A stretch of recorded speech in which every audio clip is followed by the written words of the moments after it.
Dear student, you are welcome on my channel H G dream study. आज हम देखेंगे class 10 के सामाजिक विज्ञान जो 2025 में एग्ज़ाम होने वाला है, तो उसके MISATQ यानी most important short answer type question जितने भी हैं महत्वपूर्ण कुछ लेसनों से, उसके बारे में आज हम देखेंगे। और इन प्रश्नों के उत्तर भी इसके साथ साथ देखेंगे, क्योंकि प्रश्नों को देखने का समय अब धीरे धीरे ख़त्म हो रहा है। अब सीधे सीधे अब बात आ रही है कि प्रश्नों का उत्तर भी इसके साथ साथ हो जाए, जिससे कि आप अभी से इसकी तैयारी करके और कई बार आपका रिवीजन हो जाए, जिससे कि आपको एग्ज़ाम में कहीं भूलने की कोई बात न रहे।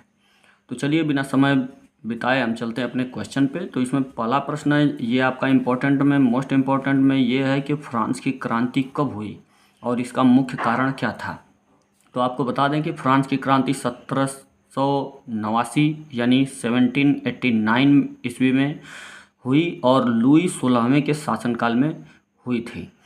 तो लुई 16वें के शासनकाल में फ्रांस की क्रांति हुई थी और इसका मुख्य कारण दो था कि सामाजिक असमानता और दोष युक्त शासन व्यवस्था।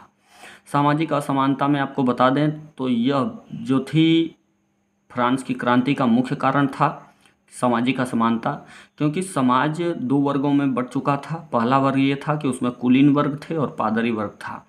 दूसरा वर्ग ये था कि उसमें किसान वर्ग थे और श्रमिक जो भी मजदूर वर्ग थे वो थे दूसरे वर्ग में। तो पहला जो वर्ग होता था ये कर नहीं देते थे और दूसरा वर्ग जो होता था वह कर उनसे बहुत ज़्यादा लिया जाता था। तो इस कारण सामाजिक असमानता आ गई और जिससे कि फ्रांस की क्रांति का ये मुख्य कारण बनी।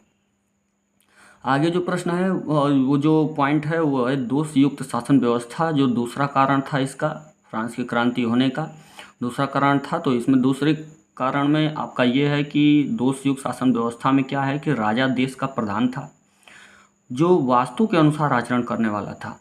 अब वास्तु देखता था और उसके अनुसार वो आचरण करता था। अपने ज़्यादा काम सक्रिय नहीं था, वह दूसरों पर छोड़ देता था। करों को वसूलने का तरीका दोषपूर्ण था, जैसे आपको ऊपर बताया गया है कि किसी से एकदम न लेना और उसकी भरपाई दूसरे से जिससे लिया जा रहा उससे करना और बहुत ज़्यादा करना। तो तरीका दोषपूर्ण था कर लेने का, और क्योंकि कर वसूलने वाला व्यक्ति के कर वसूलने से समाज में असंतोष था। यह भी दोषयुक्त शासन व्यवस्था जो है ये फ्रांस की क्रांति का कारण थी। ये आपका प्रश्न का उत्तर रहा। अगला प्रश्न जो इम्पोर्टेंट है उसमें से ये है आपका कि 19वीं सदी में यूरोप में राष्ट्रवाद के विकास के लिए उत्तरदायी किन्हीं चार प्रमुख कारणों का उल्लेख कीजिए।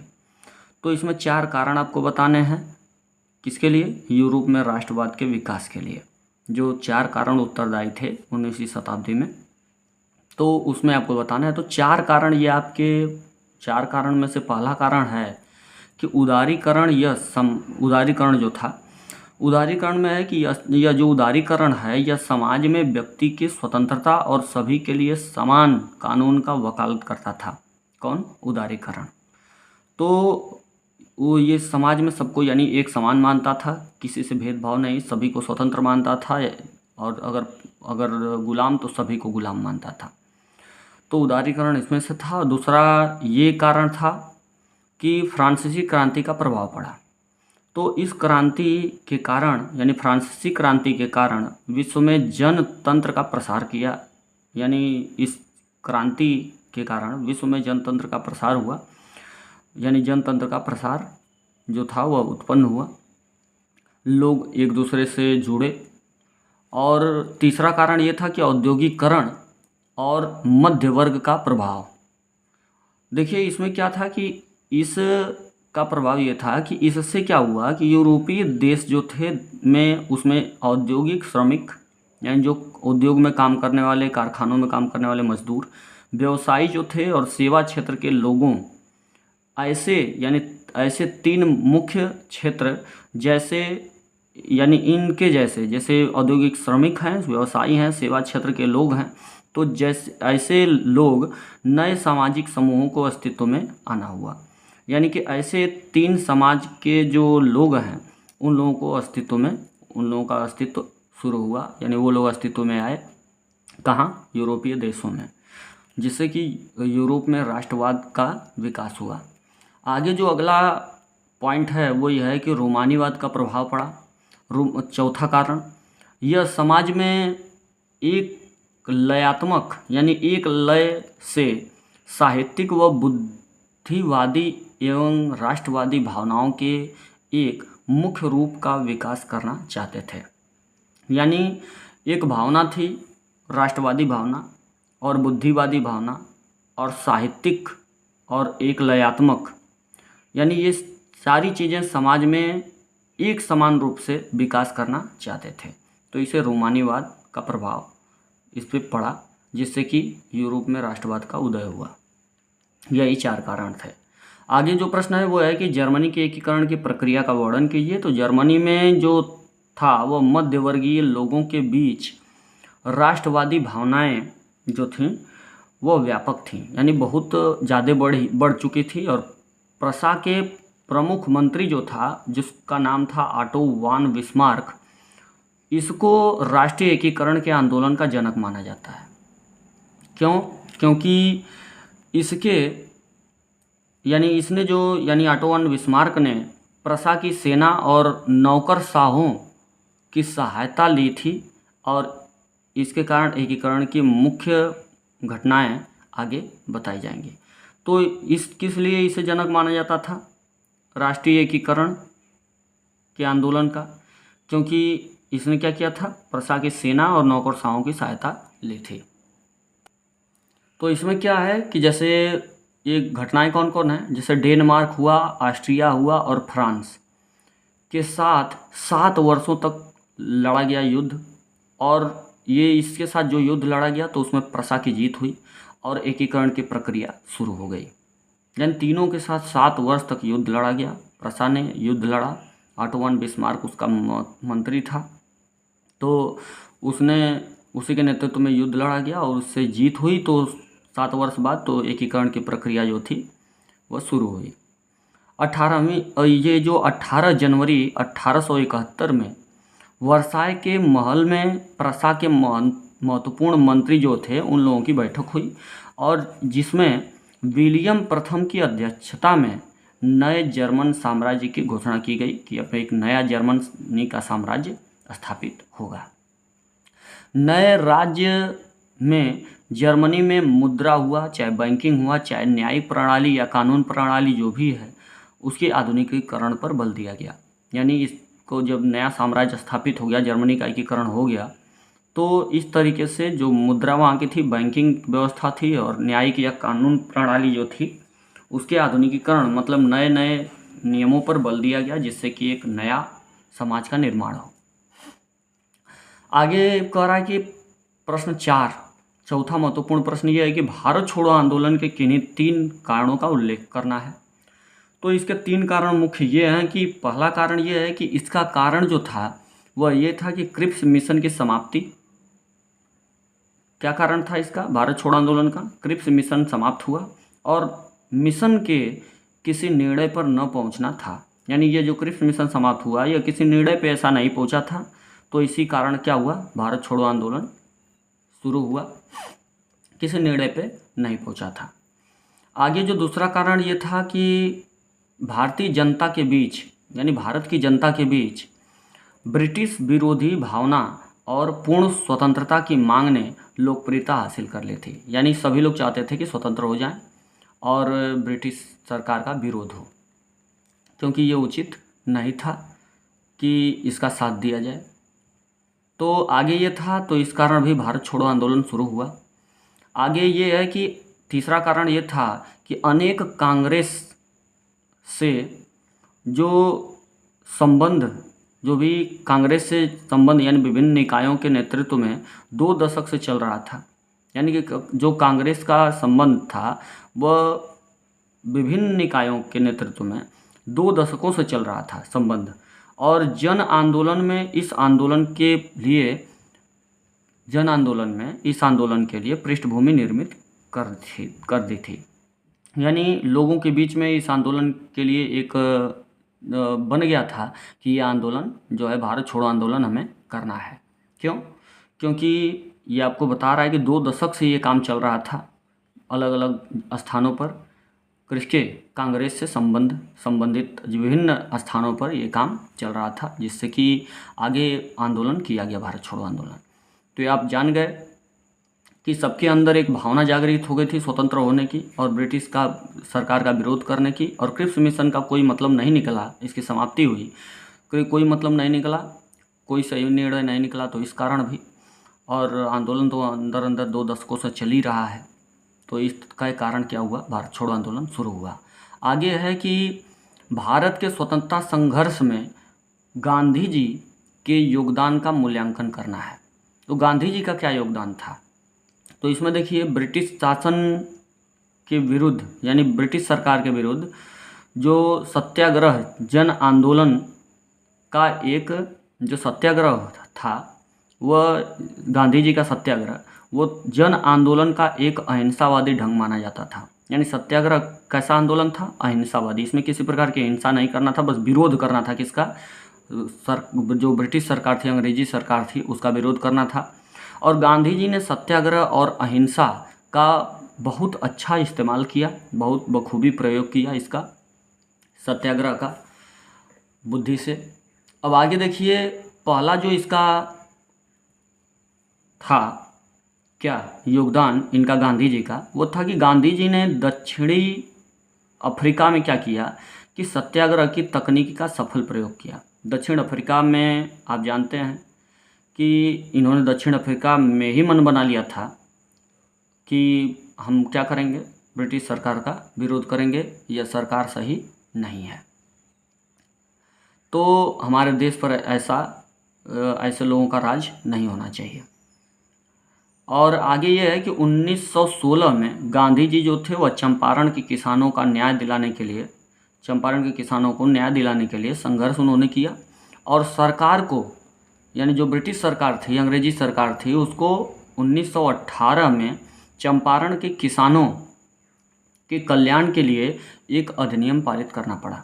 यानी इतना ये संघर्ष किए सत्याग्रह का अनुसरण करते हुए कि किसानों को न्याय दिलाना मजबूरी पड़ गई किसकी, अंग्रेज सरकार की। और 1916 में इन्होंने शुरू किया चंपारण के किसानों के लिए न्याय के लिए संघर्ष शुरू किया, और 1918 में चंपारण के किसानों के कल्याण के लिए अधिनियम पारित करना ही पड़ा, और इस कारण इनके सत्याग्रह की जीत हुई और इनका योगदान था उसमें। तो ये दूसरा योगदान अब दक्षिण अफ्रीका में, और उसके बाद गांधी जी का चंपारण वाले में ये दूसरा योगदान हुआ। तीसरा योगदान ये था कि 1917 में गांधी जी ने क्या किया था कि गुजरात के खेड़ा जिले के किसानों की मदद के लिए सत्याग्रह किया था। इसमें क्या था कि प्लेग जो महामारी थी और फसल खराब हो गई थी, उसके कारण किसान जो था लगान चुका नहीं पा रहे थे, और गांधी जी क्या कर रहे थे कि कर में छूट चाहते थे, और अंत में सरकार को झुकना पड़ा। ये चाहते थे कि कर में छूट दिया जाए, लेकिन सरकार को झुकना पड़ा और लगान अगले वर्ष तक टालना पड़ा। इतना ज़्यादा इनके सत्याग्रह का दबाव सरकार पे पड़ा, अंग्रेज सरकार पे पड़ा। तो इनका ये तीसरा योगदान था गांधी जी का। गांधी जी अच्छे कार्य भी किए, सारे कार्य इनके बुरे नहीं थे। तो आगे जो है चौथा योगदान ये है कि 1918 में गांधी जी ने अहमदाबाद जो मिल थी, उस मिल के मजदूरों की हड़ताल में हस्तक्षेप किया। जो हड़ताल उन्होंने किया था उसमें हस्तक्षेप उन्होंने किया, सत्याग्रह किया, सत्याग्रह का इस्तेमाल किया। और क्या हुआ कि आमरण अनशन पर बैठ गए। आमरण अनशन जब शुरू किया इन्होंने, तो इसके कारण वेतन वृद्धि में सहायता हुई, यानी तब जाके इनकी मिल के मजदूरों की तनख्वाह अहमदाबाद में बढ़ाई गई। तो इस तरीके से गांधी जी के ये मुख्य 4 योगदान थे, और कई आंदोलन इनके हैं जो कि बहुत महत्वपूर्ण हैं। तो इसके लिए आपको आगे ये गांधी जी के योगदान बहुत सारे रहे हैं। तो अब चलिए, ये रहा, पूछा था कि भारत के स्वतंत्रता संघर्ष में गांधी जी का योगदान क्या रहा। तो ये 4 योगदान देखिए, ये ब्रिटिश सरकार के विरुद्ध। तो आगे है कि अगला प्रश्न जो ये है पूछ रहा है कि औद्योगिकी ने वैश्वीकरण की प्रक्रिया को किस प्रकार उत्प्रेरित किया। यानी औद्योगिक जो प्रौद्योगिकीकरण है और वैश्वीकरण की प्रक्रिया को किस प्रकार उत्प्रेरित किया, यानी किस प्रकार बढ़ाया। क्या हुआ कि पिछले 50 वर्ष में परिवहन प्रौद्योगिकी में, परिवहन मतलब जो वाहन है आने जाने वाले, प्रौद्योगिकी में अत्यधिक उन्नति हुई है 50 वर्ष में, आप जानते हैं। और इसने लंबी दूरियों तक जो सामान है, वस्तुएं हैं तथा वस्तुओं की तीव्र आपूर्ति यानी कि अच्छे स्पीड में उसको पहुंचा देना को कम खर्च पर संभव किया। यानी प्रौद्योगिकी ने क्या किया, वैश्वीकरण की प्रक्रिया को, यानी वैश्वीकरण यानी जो भी सामान यहाँ से आयात निर्यात जो भी करना है, तो उसमें क्या हुआ कि लंबी दूरी है तो उसमें सामान को जल्दी से जल्दी उपलब्ध कराने में प्रौद्योगिकीकरण ने क्या किया, बहुत संभव प्रयास किया।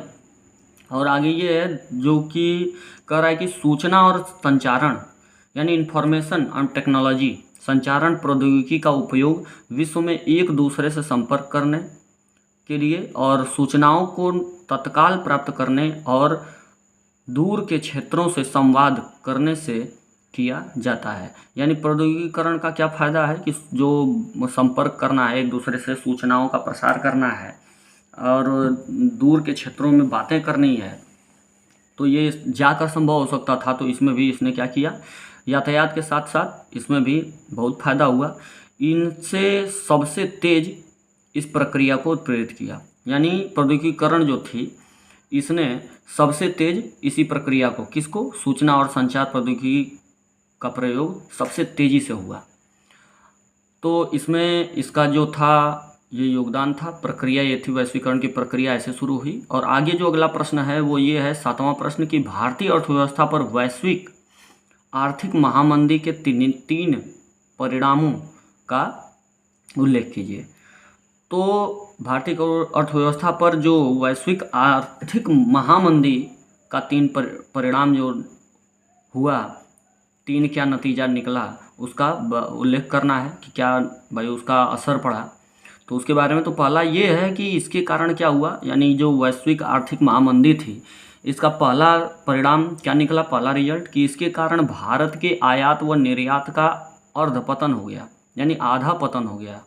आयात निर्यात एकदम समझ लीजिए आधा खराब हो गया, ठप हो गया आना जाना सामानों का। 1928 से 1934 के बीच प्राथमिक उत्पादों का मूल्य तेज़ी से गिर गया। यानी कि जो दाम था, प्राथमिक उत्पाद मतलब कि जो भी अनाज थे, गेहूँ जौ वगैरह, तो ये इसके उत्पाद का जो दाम था वो तेज़ी से इतना गिर गया कि इस पर औपनिवेशिक सरकार ने राजस्व की मांग को कम करने से मना कर दिया कि अब भाई इस पर राजस्व लगाना, ये क्या था, राजस्व की मांग को कम करने से मना कर दिया। किसने, औपनिवेशिक सरकार ने, कि नहीं इससे बढ़ा नहीं सकते। और जिससे किसान संकट में आ गए कि भाई उनको उतना दाम नहीं मिल पाया जितना उनका खर्च हो चुका है। तो ये पहला महामंदी का, वैश्विक आर्थिक महामंदी का पहला परिणाम ये था कि किसान बहुत संकट में आ गए। क्यों, क्योंकि दाम बहुत ज़्यादा गिर गया और ये आप देख रहे हैं कि तेज़ी से दाम उसका कम हो गया, प्राथमिक उत्पाद का तेज़ी से, यानी अनाज का दाम। दूसरा इसका क्या परिणाम हुआ कि इसी दौरान भारत कीमती वस्तुएं विशेषतः सोने का निर्यातक बन गया।